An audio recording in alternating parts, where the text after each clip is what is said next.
A loophole in a U.S. immigration law known as the Child Citizenship Act could affect thousands of adults who were adopted as children from other countries now reside in the U.S. illegally. Up until the year 2001, when the law took effect, parents of children adopted from other countries had to apply for citizenship for their children. Then the U.S. government changed the immigration law so it only applies to those born in 1983 and after. As Chris Casquejo explains, there could be many adoptee adults at risk of being sent back to countries they don't even know. Oh, there's another eyeball. What's that eyeball? There you go. Now find the other piece.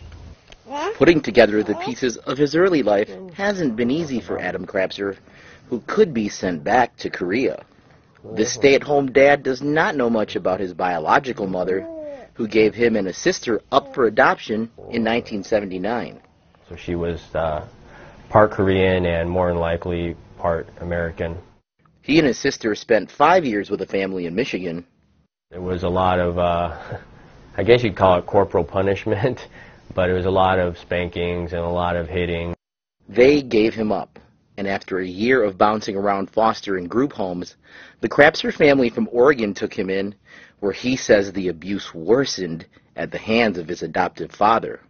You see that I have a crooked nose, you know, he broke my nose at 14 years old because I couldn't find his car keys.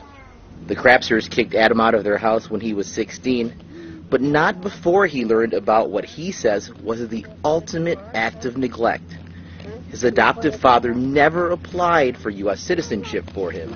He told me on numerous occasions that it wasn't his responsibility.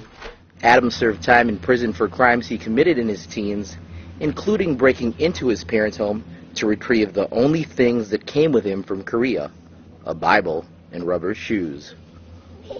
His criminal past put him on the radar of immigration authorities when he finally applied for citizenship on his own. Adam will face immigration authorities here at a hearing in early April. Immigration reform advocates can't say how many adoptees from other countries are in the same situation as Adam, but they believe the number is in the thousands. They want U.S. lawmakers to amend the Child Citizenship Act of 2000 to grant citizenship to all international adoptees, including those who were already 18 when the law went into effect, like Adam. His attorney said, Adam's story is one of abandonment by his mother, by both his first and second adopted families, by the state of Oregon, and now by the federal government. Had formally renounced his Korean citizenship, therefore he is still a Korean national, not an American. Oh, man.